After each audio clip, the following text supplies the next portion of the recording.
Every AI success stories you have heard was edited. This is the unedited version. I'm Shubhendu. I put AI into the systems companies actually run on. Subscribe to the integration layer on YouTube, Spotify, or Apple. Everyone is talking about AI. Almost nobody is telling the truth. My guest today has spent more than 30 years building and leading software teams, from startups to Amazon itself. He's worked at Royal Bank of Canada, also at Wayfair. He's worked in 3 countries, Canada, US, and UK, across many different industries. And he has now retired to spend more time on the tech he actually finds interesting. He's not selling anything, and this is exactly why I wanted him here. Andrew Hazley, welcome to the integration layer. Hello, nice seeing you again, Shub. Been a while. It's been a while. So thank you again for taking time today, Andrew. I want to start with something you said to me a few days ago that really stuck with me. You have a simple rule about how to assess if AI works for a certain use case and not. Can you walk me through that? But it's not so much assess. I mean, I think to actually assess the use case, you have to do it and take a view on the results. But I think the rule that I apply to figure out beforehand, a priori, is this thing have a decent chance of success or not, is the thing I described to you. It's the relative size of the input to the output. If you ask an AI to take a large amount of input and summarize it, generally speaking, it will do an extremely good job. I think I first used this at Wayfair, since you mentioned that, 3 years back now, or whenever it was. It's been a while. Early days of ChatGPT, feed in a long document on a particular topic and ask it to produce an executive summary. It does a very good job, and it's good at figuring out. I don't want to say that because that's not what it does. It's good at identifying those things which are most relevant. So very, very good in that use case. And I used it for that a fair bit, that sort of thing, a fair bit since. It's also good where the size of the input is kind of the same size as the output. So an example of that would be I act as secretary to a couple of small organizations, and I make notes during meetings. I scribble things down, I type the bullet points out. And it's very good at taking, 5 or 6 bullet points on a topic and turning it into text describing the same thing. Surprisingly good, actually, because often I'll put a bunch of stuff in without a lot of context and just say, turn this into a paragraph or text for me, will you? And it actually does, and does a good job of it. So very good for those kinds of cases. Also good for very small, narrowly defined tech cases. Now, some of these, the actual output might be a bit bigger because it's code rather than text, and code is a lot less information rich than the kind of prompt that would generate. And an example, I was playing around with a bit of very old software actually the other day, some software back from the 90s. Code, X Windows, Unix stuff. I decided a lot of reasons behind this, but I was trying to port this particular piece of software to use X3 type, which is the modern, like invented in the late 90s font technology that you see everywhere, but wouldn't necessarily know that it exists. And ChatGPT was extremely helpful about give me a bit of sample code that uses this function to do this. Very good at that.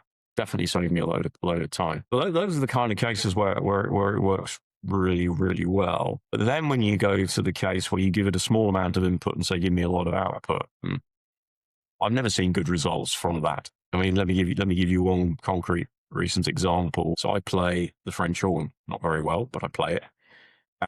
A particular challenge of that instrument is just playing the right note. It's not like say, piano, where the challenge is play 50 notes at once very quickly, or various things like that. I'm not a piano player, so I don't want to sound flippant about that. The right note is evident. You can press the key that has the right note, and you get the right note. A French horn is not really like that. A large part of the effort of being a good horn player is being able to just get the right note out when you need to. And there's many reasons why that's difficult on that instrument. So it occurred to me it would be nice to have an app that would randomly display a note, ask me to play it, sample what I played, tell me whether I was accurate or not.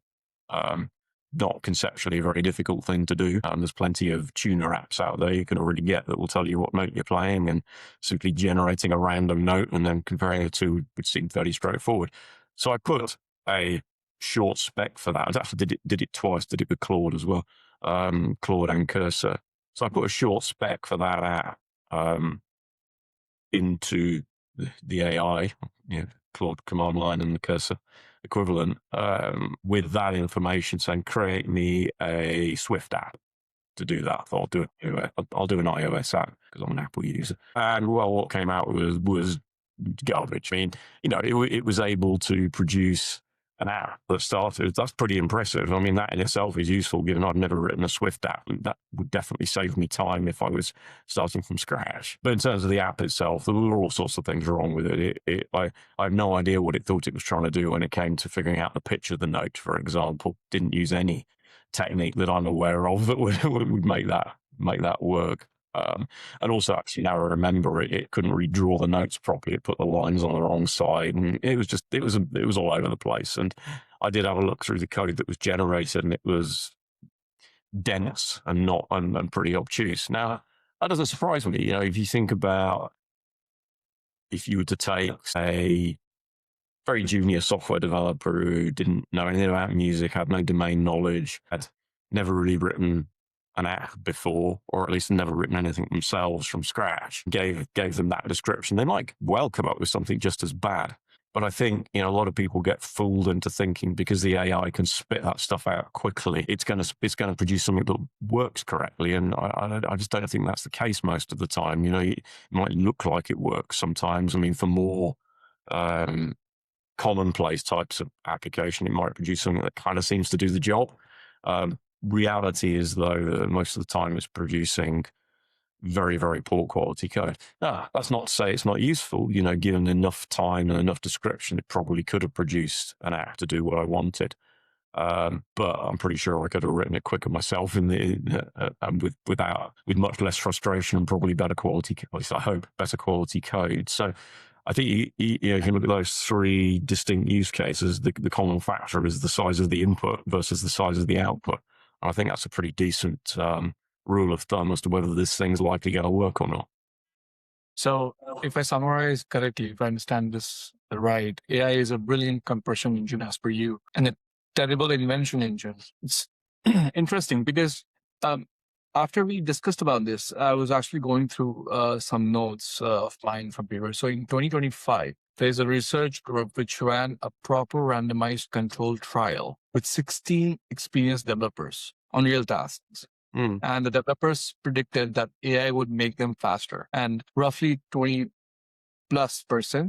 Afterward, they still believed that it had made them faster, but when the group measured it again, the actual time, they were actually 19% slower than was that the Carnegie Mellon study? No, it's a group called METR, and this was published in July. So they were actually, there was actually 19% slower. Yeah. So the feeling and the reality point in opposite directions. Why do you think that is? Like, why experienced people feel faster than that? It lulls you into this false sense of security, doesn't it? You say do X and it produces something that's kind of like X.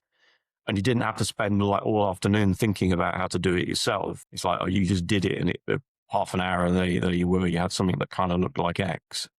I think you incorrectly interpolate that, or predict from that it's going to do similar things for the whole of the life cycle of whatever problem it is you're trying to solve.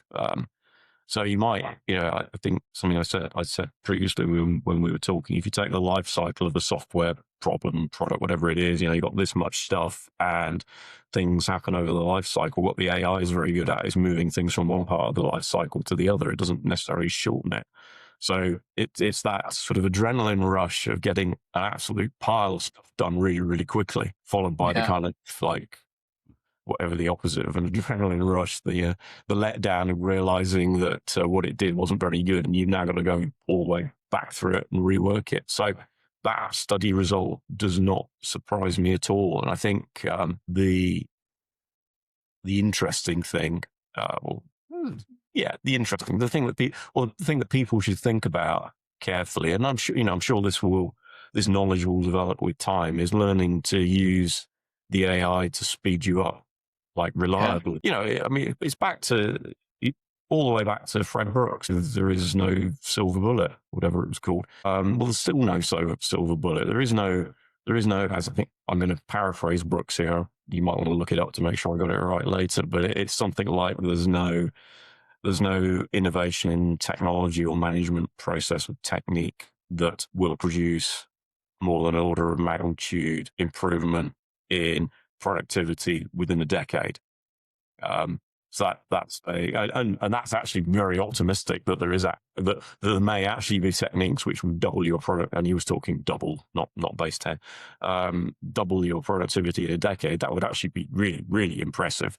And of course, he was starting back in the days where they moved from assembler to, you know, Algol or some COBOL or some high level language. You think, yeah, actually, it probably did double people's productivity because, you know, I've written assembler. It's hard work. It takes a lot of time. Much easier to write it in high level language.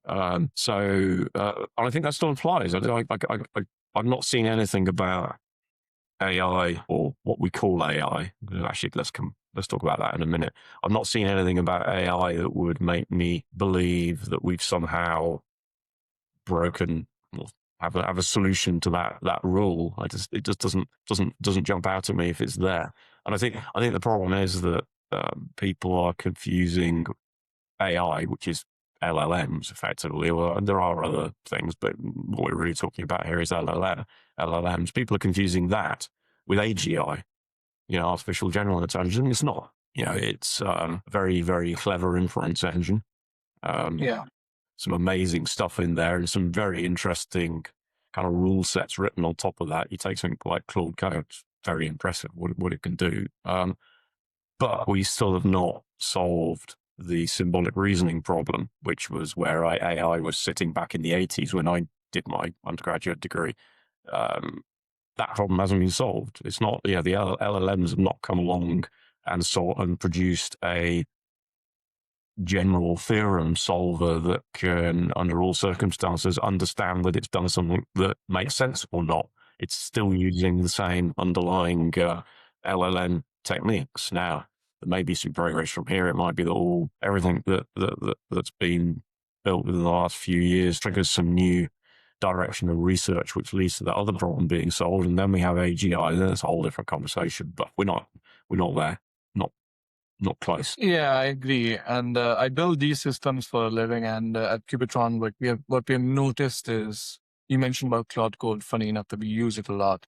What we've noticed is AI is helping like either remove or decrease the boring stuff, but still the thinking, the debugging, the saying what is right or what looks right, I think that doesn't go away. That's very important. And that's something like, if despite of giving these tools to the development team at Cubitron, for example, I still do see various amounts of different kind of output from different team members, and that reflects their seniority, their expertise, their experience, etc. So 100% agreed on what you said. Now, that is the overhyped side. Let's talk about something which you generally think is huge, which is almost something nobody's talking about. You told me something about like broadly solving the semantic search problem. You talked about Google. You talked about the PageRank system. No, absolutely. Yes, it's interesting that this doesn't seem to be much of a topic of conversation. But if you go back to the 90s and the invention of the search engine, you had the early ones like Yahoo and Alta Vista and probably a load of others that I've probably forgotten, which were essentially keyword search. I mean, they attempted to be clever about it, but it was really pull in all these websites, store some index of keywords, and let you search those, and they were fairly terrible. I mean, they didn't. If you put a few words in, it was highly unlikely that any of those search engines would come up with what you were really looking for. There were a couple of exceptions to that, which took much bigger blocks of text, but they were never particularly widely adopted. And then Google came along with the PageRank algorithm, made no real attempt to understand what was like what was actually on the website. They just said essentially all the people that thought this particular set of words meant something linked to this particular page here. Therefore, it must be a pretty good place to go look for those words. So it was a kind of heuristic based thing, a little bit like, LLMs with their statistical approach. And that took off. But the huge topic of conversation before Google came along was this concept of semantic search. So the idea was that, well, the problem to solve is you should be able to just type some kind of sensible question in human language into a search engine. You should figure out what you mean by the question and then go and find pages that answer that question with some sensible response. And of course, that's just, when you think about it, that's really just one of the old AI unsolvable problems. Books on those shelves over there about natural language processing back from the 90s. They're very interesting, very technical, but they don't actually give you any particularly useful solutions to that problem. But that was the big topic. And then Google came along and everybody forgot about it because PageRank worked well enough. But finally, with LLMs, we do actually have something that provides something that looks like a solution to semantic search. I'm not going to say it understands what you're asking or anything, but it produces a response that generally, as long as you know kind of what you're looking for, looks like it knows what you meant when you asked the question. So I can go to ChatGPT, for example, as I just did a while ago, and ask it, is it reasonable when transcribing a piece of orchestral music for concert band to give the viola part to the alto sax in the concert band? Right. Very open question. If you try a Google search for that, you don't get anything useful at all. You get various things that might be tangentially useful. Give that to ChatGPT though, and it gives a pretty sensible answer along with links to pages discussing that exact problem that don't show up in a regular search using that search query. So that I think is incredibly useful. But back to what I said earlier, it really depends on you having a very good idea of what the right answer should look like. Otherwise, you could make all sorts of stupid mistakes. Yeah, and I think for the viewers here or for the listeners here, you told me the example of the green card. I think that was very perfect to understand. That's a really good one. Yeah, we talk about that as well. I mean, that's just a random example of, well, actually, this is a good example because it shows where the AI got the right answer, whereas search produced very clearly the wrong answer. I've got examples the other way around as well. So I'm sure many people have heard of the US Green Card Lottery, also known as the Diversity Lottery. And it's an American program that's been going forever. Huge source of scammers, I suspect, as well, where you can apply for a green card and you get picked on a lottery basis. And there's some basic entry requirements. And I was talking to somebody the other day who was joking about thinking about moving to the US, but he was too old. And I said, "Oh, you got the green card lottery. You could do that." And then he said, "Well, is there an age limit?" I was like, "Okay, that's interesting. I don't know. I have no idea. I'll go and have a look. Do a Google search for it, and you hit all sorts of AI slot websites which tell you there's an age limit of 26, 27, depending on which site you look at." And I thought that sounded a bit odd. So I went and asked ChatGPT, and it gave me the right answer, which is there is no age limit, and it gave a link to the USCIS, whatever it's called, the US Government Immigration website, which laid out the criteria. So I think that was a really good example. And I think the reason that I think this is kind of ironic, the reason that the LLM was able to give me the right answer is ironic because all of those slot websites are generated using LLMs. I think the inputs used to train the LLMs, they're much better at filtering out slot websites than the general search index algorithms are. So they train their LLM on real websites, and they've got to the point of being able to figure out what's an authoritative source. Whereas what you hit with a standard search is an index of just about everything. They don't seem to be making any great effort to filter that stuff out. And that might be somewhat deliberate because they want to drive you to use their LLM as opposed to the search stuff. Or, more likely than not, it's because all of the code you used to do the indexing for the search side is in a different silo from the people that do the data gathering for the LLM side, and then figure out how to align them yet. Mm.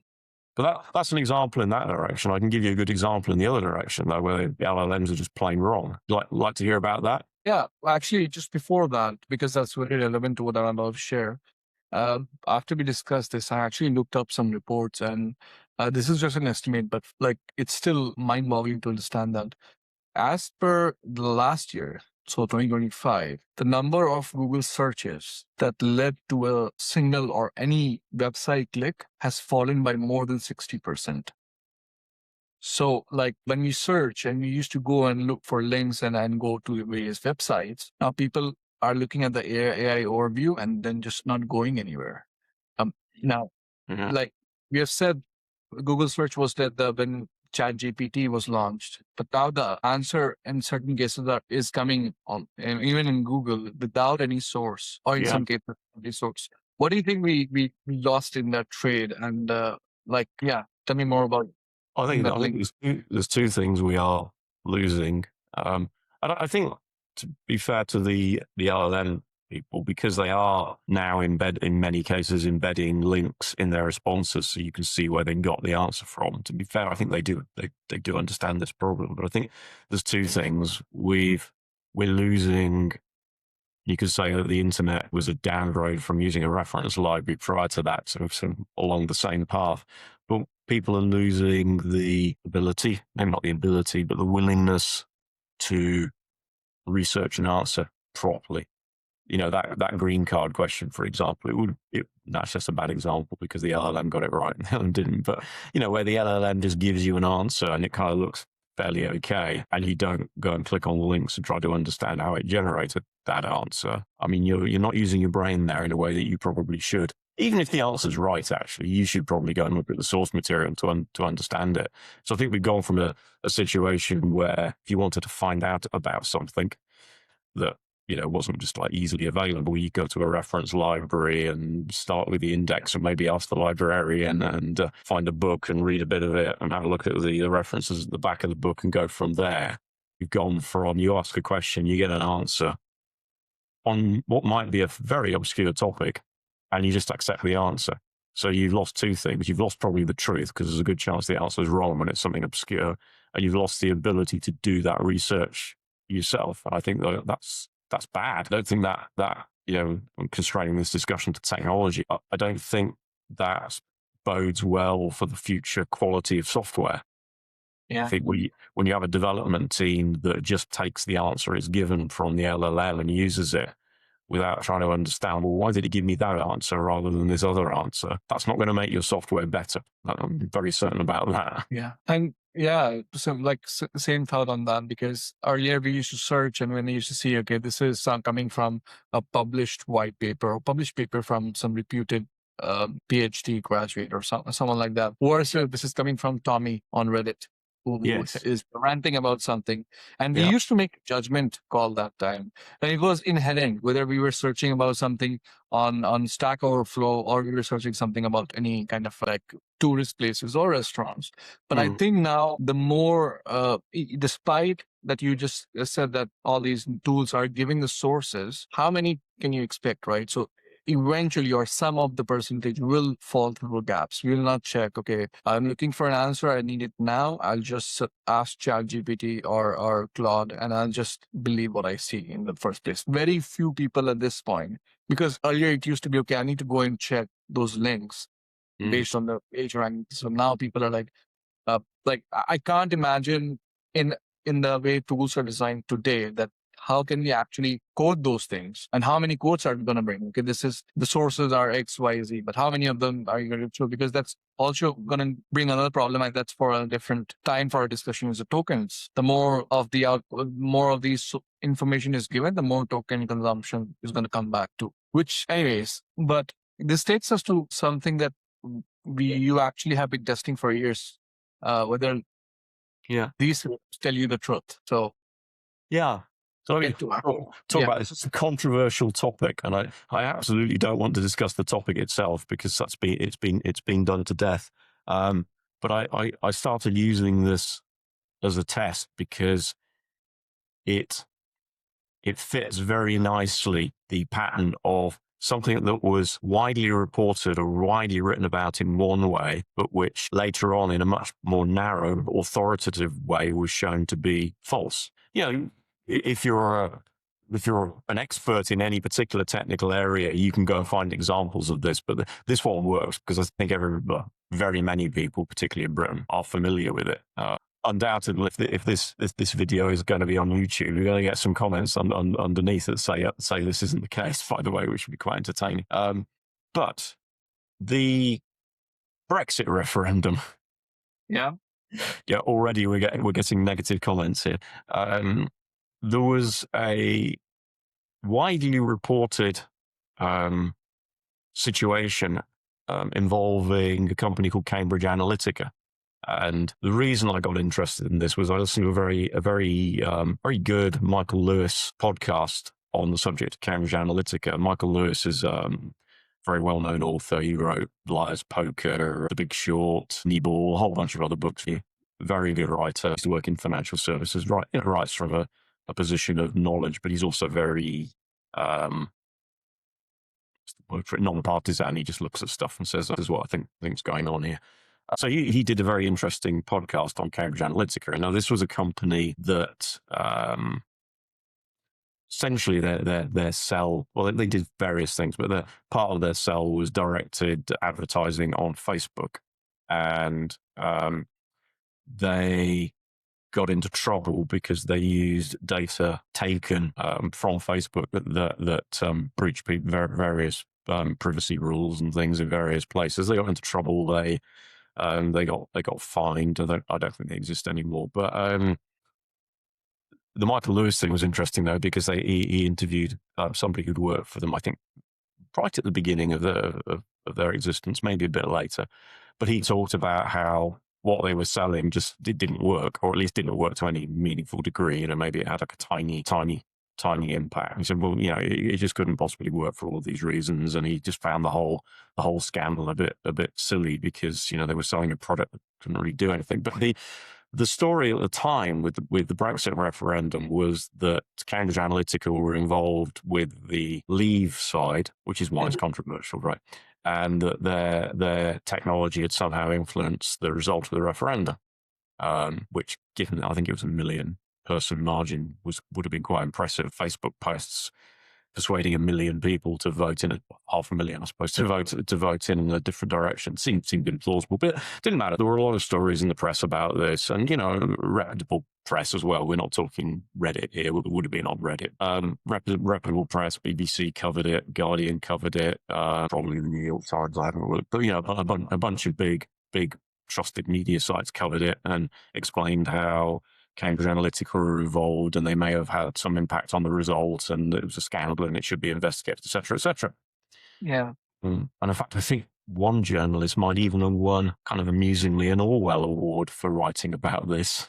Which is kind of entertaining. But anyway, it passed me all by at the time until I heard this this podcast, and then I thought I'll go and look into some detail. And what I discovered was that British Information Commissioner had got involved a bit later on and carried out a full legal inquiry. The kind of inquiry that has the power to force people to provide documents and requires people to turn up and testify and so on. So proper, not just a sort of superficial thing, a real judicial level inquiry with, enforcement capabilities and stuff. She looked into it in a lot of detail, got all the evidence. The summary was, and you can go find this if you're interested, Cambridge Analytica had maybe 1 or 2 initial discussions with the UK Independence Party, who said they weren't interested in hiring them, and that was it. They had no actual involvement in the referendum at all. They just weren't involved, full stop. Now, that's the interesting thing is, that was not that widely reported. I mean, there might have been the odd follow-up article, but there were clearly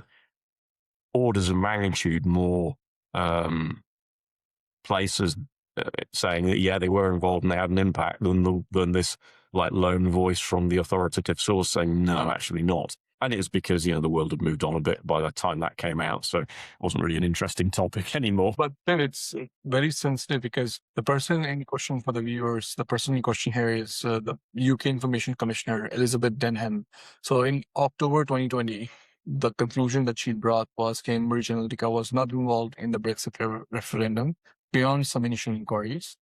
And this is coming from the UK, her report to the Parliament. And the micro-targeting that they claim to do, investigators found the real effect was close to zero. Now, for 3 years, the AIs would confidently tell you that Cambridge Analytica swung the vote. You have to push back before that. But if you went to, I tried this right back when ChatGPT came out. I thought, that's interesting, because that's just a really good example of something where all the data says one thing except for the critical piece, which says the other, right?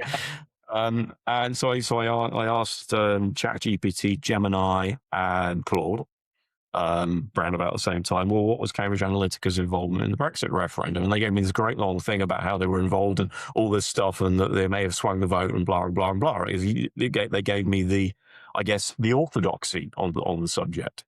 And then when I said, well, hang about, the Information Commissioner said this, and that's an authoritative source. Even when I said that to them, they pushed back and said, well, yes, but.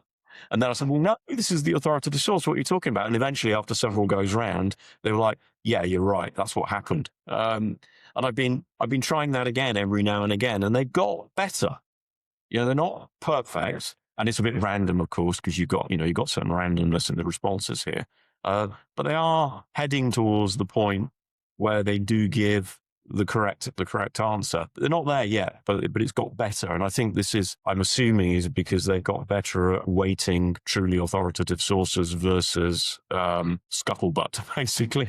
But it's interesting. You think, well, there's going to be a lot of things like that. Now, that one I just happen to know about. But I asked the AI all sorts of things. And I don't know how many times I'm being told basically the Reddit consensus answer versus the reality, Yeah. So if AI just keeps echoing the loudest story, now who's accountable for that? Is it if this any AI, whether it's Gemini or ChatGPT or Claude, if it tells 100 million people any confident wrong answer, right? So and that's the biggest concern which we have around. Is the AI any different from a human? I mean, there's plenty of people spreading obvious disinformation out there. So I think you got to answer that question before you can answer, is the AI in some sense responsible for its output? I mean, at the extreme, you can take somebody like Alex Jones, for example,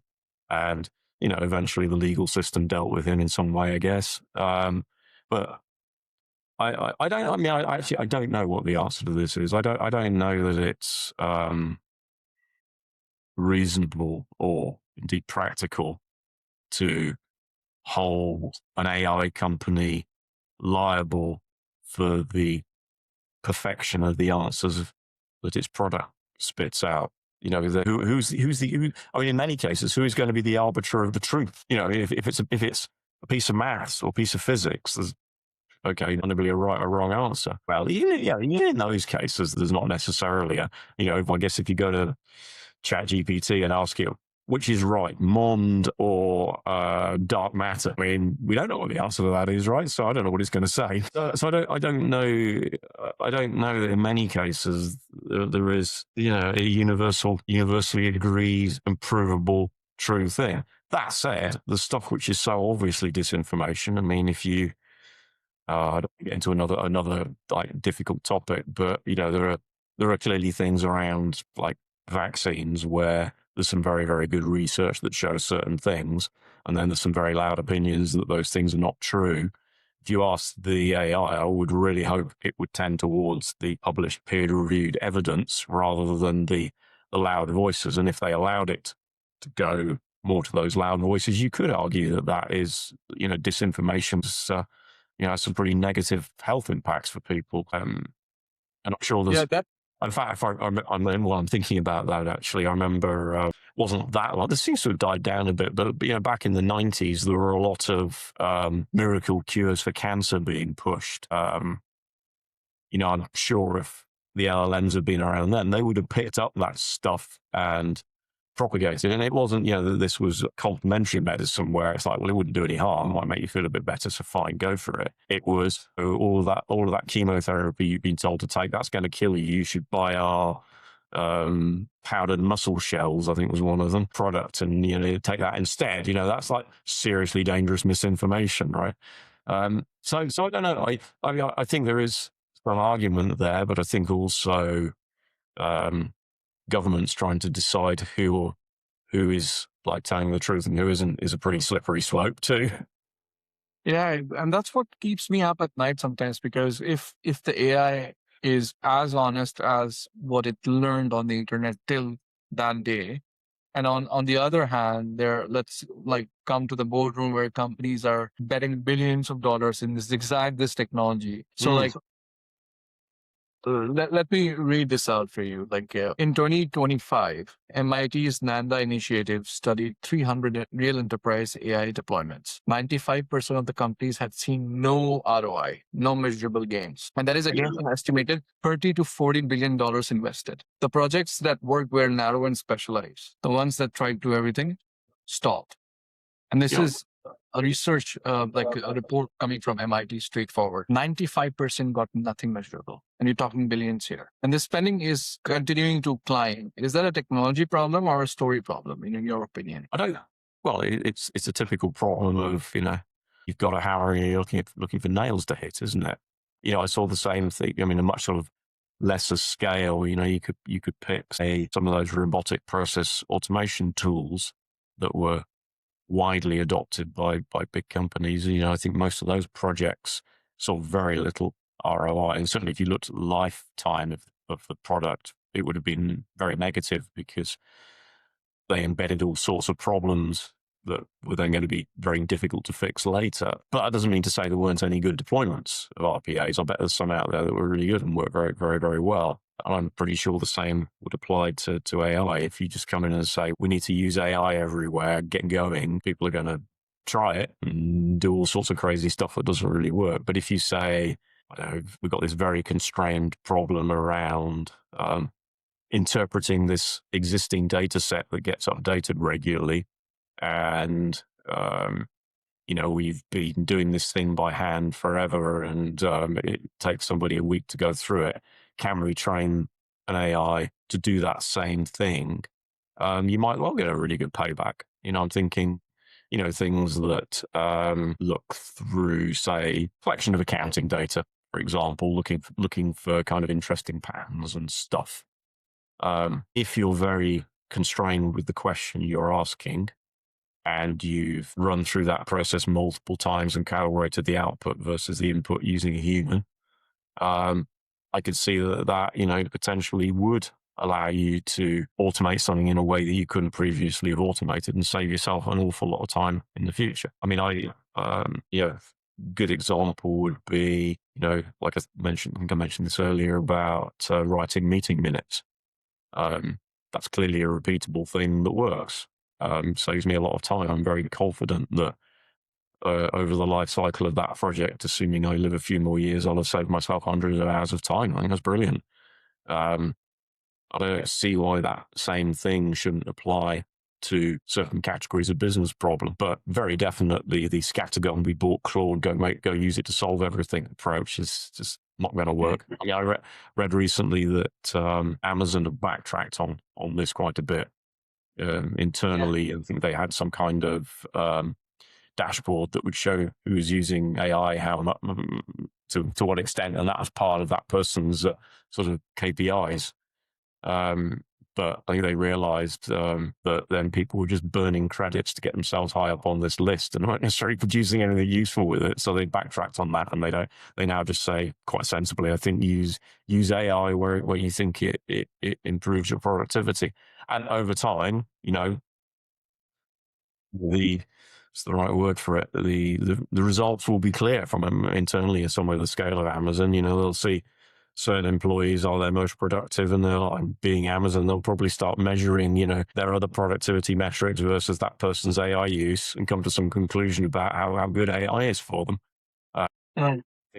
Same thing it is that's something you can do as a huge company with hundreds of thousands of employees. It'd be a bit difficult if you're a 20-person company, but I think larger companies will probably move to things like that, measuring where it's generally used AI that any employee can pick up and do things with. They'll move to, correlating actually useful KPIs versus AI adoption and form their own opinion as to where it makes sense. Yeah. So, Andrew, based on your experience, you've sat on these boardrooms in these leadership circles for a long time. What do you think is one of the biggest or most expensive thing that these companies who are trying to implement or leverage AI, they're betting on is simply false or unattainable based on what you know today? Well, they're betting on it being magic, aren't they? What's that joke? Not joke, but that quote. It's like any sufficiently sophisticated technology will appear as magic to somebody that doesn't understand it. And I think, I'm going to be direct here. I'm not looking for a job anymore, so I can say this sort of thing. I think the vast majority of people in boardrooms, they don't know how to use a calculator, let alone understand how an LLM works. So probably entirely the wrong people are making the decisions about where this stuff should be used. You've got some boardroom is taking a briefing from some big consultancy like Bain or McKinsey or one of those. McKinsey's the investment fee. McKinsey or whoever say, you got to adopt AI. Everybody's doing AI. You'll be left behind if you don't do AI. And they're like, okay, we'll do AI then, rather than trying to actually understand what it's going to work for and what it isn't. So I think there's a great deal of money being spent on completely useless projects. And I think that's a shame because it's going to set when a lot of this stuff when a lot of these chickens come home to roost, it's going to set back the adoption by quite a bit, I would expect. And then, it'll be very easy to see, in future, there'll be big companies that could be really benefiting from it. Well, when I say really, maybe it's a 10% improvement in efficiency in a particular area. Well, no, we got burned on that. We're not going to do that. And I don't think that's good. And it's a bit of a reflection of there aren't enough people that actually understand technology at the detailed level, sitting in boardrooms of large companies with a lot of money to spend and some difficult decisions to make. I think that's been the case for a long time. That's getting, and that doesn't necessarily apply to tech companies, of course. I think it's telling that Amazon pulled back pretty rapidly because I think they do have people still do have people understand technology at the very most senior level. But the big tech companies are unusual. They're also unusually profitable. Some of those very big companies that aren't in tech and don't have tech on their senior leadership might want to think about what is it that these companies are doing that we're not doing. That's obviously a difficult decision when your company is run entirely by people with MBAs from Western or wherever. So to do that, this is a valuable skill set, but it's not the only skill set. Yeah, if you have to put a number, Andrew, in terms of the percentage of how much of these big companies who are working on AI or AI initiatives, and how much of that is actually just theater, in terms of actual spend, actual our money? Yeah, I mean, probably yes. most of it. I mean, I remember you go back sort of the end of the 2010s, a lot of big Canadian companies decided that they needed to be more innovative, which is a fair point. They do. And then they decided in typical sort of administrative fashion, the way to be more innovative was to create a department for innovation. Well, I can't think of anything less innovative than that myself. So a lot of them created, probably still got these things. They created these innovation groups, innovation theatre, I heard it described as. And I think that's slightly unfair because some of the groups were given enough freedom to actually do things and did produce some interesting stuff. The point still stands. I think right now we've got an awful lot of AI theatre going on, much less useful AI. And what you've seen is a few companies that have taken the plunge into real AI have suffered, in some cases, have suffered quite badly. Was it Klarna? I think it's the company I was thinking of. Apologies to Klarna if it's not. That adopted AI very heavily for their customer service agents and had a very bad result and had to pull back from that. And I think I'm hoping that some of the more sensible companies are looking at those experiences and saying, yeah, okay, maybe we shouldn't do that. I mean, it's a good example, actually. So I like YouTube. I think it's a great platform for learning useful things. Just really over the last year or so, it's started to fill up with AI slop. So somebody will use an LLM to generate a script, and then they'll use a different piece of generative AI to turn that into speech for a voiceover, and then they'll go and get a bunch of video clips, some of them generated, some of them just lifted from somewhere else, put them all together with this thing underneath, and you click on the link, and it looks like it might be a really interesting topic, and then you listen to like a couple of minutes and just realize it's yet more AI slop. But what I know, and then of course you ignore. I don't ever want to see this channel again. I think people are very good at realizing when they're being fed AI generated garbage, and I think that same thing applies to the output of big corporations. You call up user support and you get an LLM that doesn't understand what it's talking about properly. You very rapidly get turned off using that company again. It's like, well, what am I going to do if there's a problem with the service? I'm talking to this LLM. It has no idea what it's doing. That's a very good way of losing customers very quickly. And I think most large companies are probably realizing that, that's going to be a problem. Doesn't mean to say there isn't a use for an LLM in customer support process somewhere, but it has to be, what's the right word for it? A very thin veneer on top of the real customer support. It might be that you've just got a simple question, and if you train the thing correctly, it can answer you. But most of the time these days, when somebody calls user support, it's because they've got a real problem that needs fixing. They're not asking, they didn't call up to ask, oh, have you got any good deals at the moment? They called up because their internet's down and they need it fixed, and the LLM ain't going to do that for them. So anyway, to your point, yes, I think is the answer to that. Now, we discussed a lot of like what are the drawbacks, etc., what's happening in this industry, but it's I think you will agree in principle that AI is here. It's a technology that's going to fundamentally change how we work, be it whatever professional. Disagree. The current AI is not going to fundamentally change how we work. It's just another thing that will, when used correctly, make our lives a bit easier and a bit more productive. I think. Yeah, definitely. but still, it's not going to fundamentally change it. So my question. Sorry, go on. Yeah. My question to you is more from the listeners who. I have my newsletter, and I get like messages directly from people like who are feeling left behind, who are feeling that, okay, and again, there's a lot of negative marketing around different companies as well about AI is going to take away your job, etc. So people are actually genuinely worried and concerned, and these people reach out to me and ask me, which is I'm going to forward you that question, is if they have been feeling left behind and they have not been like the person who have been trying ChatGPT or Claude from the get-go. If we're talking about the day today, what would you advise them? Where should they start? What should they do in order to kind of prepare themselves for what's coming? I know you said that today AI is not that like at that level that it's going to disrupt, but still like to get started, to catch up, what would your direction for these viewers? I think it depends on what their job is. I think if we go to the technology person, and this could probably apply to everybody, developers, administrators, or people, customer service, you name it, anybody that's doing a sort of broadly tech job. I mean, the obvious place to start is just like try to solve a problem using ChatGPT or Claude or whatever you have access to in your workplace. See if it helps. I mean, that would be my first thing. If you're trying to solve a tech problem, the one actually quite strong piece of advice I would give is for any tech person that's got to write a document, because most tech people hate writing.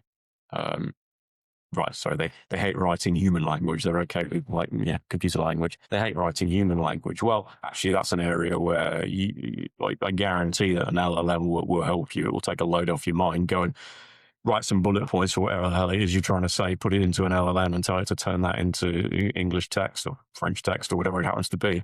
And it will spit something out that's okay. It won't be beautiful. You're not going to come across as the next great writer of literature, but it will be coherent. It will probably say exactly what you wanted to say. And it will actually, quite importantly, it will say it in a way that most management types understand. So I would definitely start there as a techie. get it make it help me write human language when I need it to, and also get it to help me answer technical questions, because it will do that quicker than messing around with lots of internet search. But again, predicated on you knowing what the output should probably be approximately. I think in other jobs, it's a much harder question because, if I'm an accountant, for example, can I use AI reliably and safely? Difficult, because, you've got this whole audit trail question. I think, again, where you've got to write some text, it might be quite helpful. And I know accountants are a bit like programmers, and they tend not to like writing very much. So yeah, again, that's a use case where it would probably be quite helpful. But, I wouldn't, for example, want to copy and paste a balance sheet into an LLM, say, give me an analysis of this, and then rely on that answer without having gone through that whole process myself. I think that could lead to all sorts of difficulties. So it's a bit hard, but I think across all jobs I can think of, using an LLM to help you craft your written responses to things is not a bad idea. But only if you're somebody that doesn't like writing. If you like writing and you're quick at it, you'll probably do just as good a job. Well, you'll do a better job, and you'll do it probably just as quickly, ultimately, once you've been through an edit cycle. I think too many people, when they look at AI, because of that, it's so advanced, it seems like magic, think that, oh, well, maybe they wouldn't think about it like this, but it would be, oh, the Turing test has been passed. I'm dealing with a real thing here. I'm dealing with something, an AGI, and I'm dealing with something that's a person, but it's not. I mean, you can't say to an AI, hey, do my job. People think that, you can do that with Claude Bot or whatever what's it called? No, it's not called that anymore, is it? Pardon?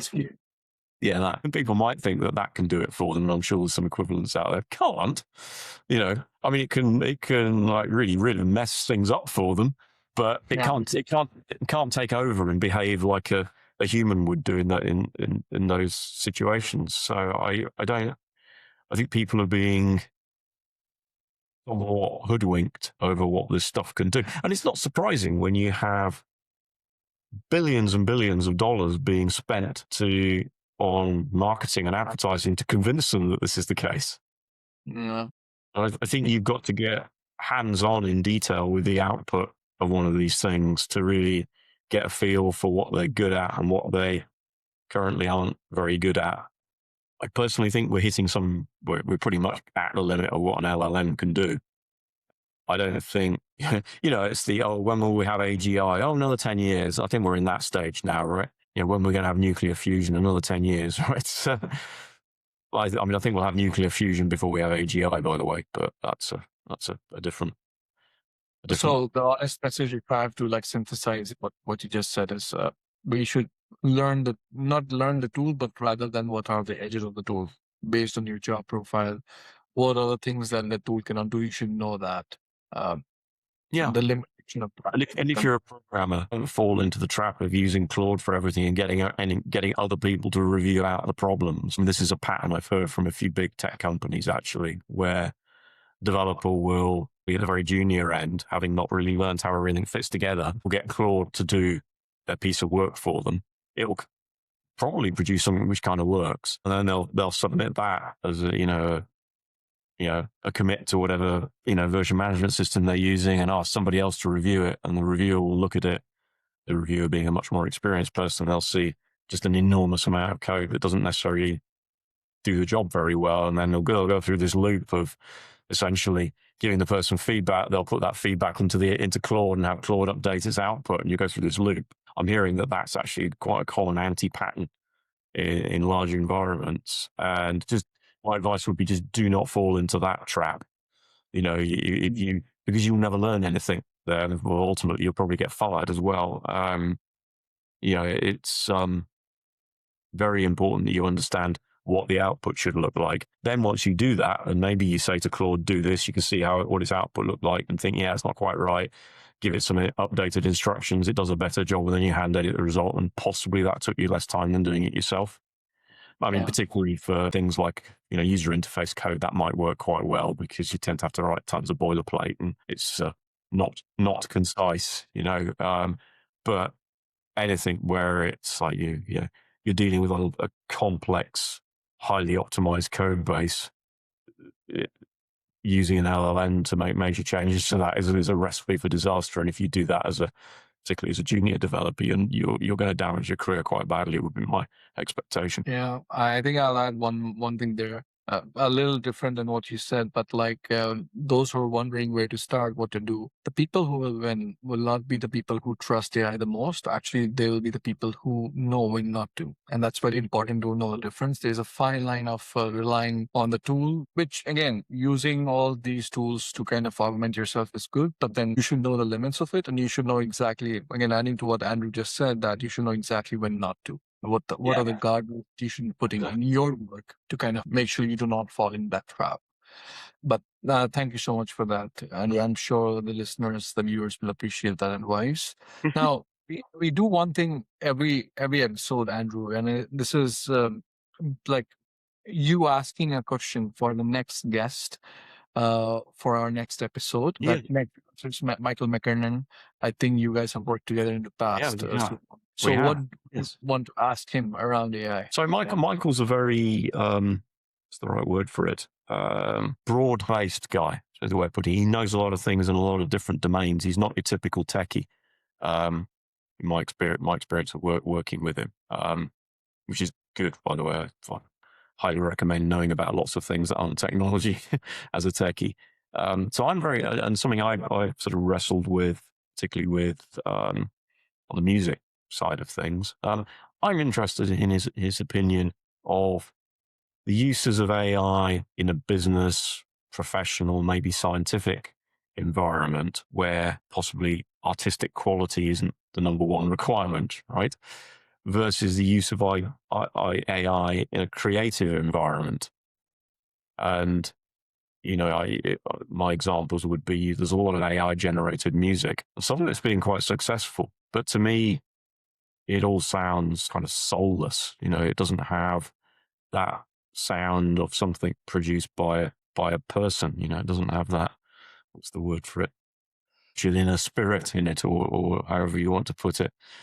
So I'm very interested in, like I said, Michael's a very sort of broad-based guy with a lot of different interests. Interested in his opinion on sort of, where that line should be. What should be, where should we draw the line and say, yeah, this, AIs just don't generate good creative stuff. Where should we stop? Or maybe not where should we stop, but where does it stop? Where can people really start to tell the difference? That's my question. I know it's a bit philosophical, but I think you'll like that. Okay, I think that's a great question, and I am sure it's gonna make him ponder and think a little bit. So, Andrew, again, thank you so much for your time today. This is generally one of the most interesting and enriching conversations I've had recently. It's fun to get to talk nonsense for a while. So, but I'm sure this is not the last time you're speaking on this show, Andrew. So again, thank you again for your time. We'll be back next Monday with a new speaker for you. So stay tuned. If you like, please do not forget to comment, subscribe. And if you have any thoughts, any feedback, anything you want to listen to, any topics you want to cover in my next episode, please do not hesitate to write it down in your comments below. Thank you, everyone. And thank you, Andrew. Bye.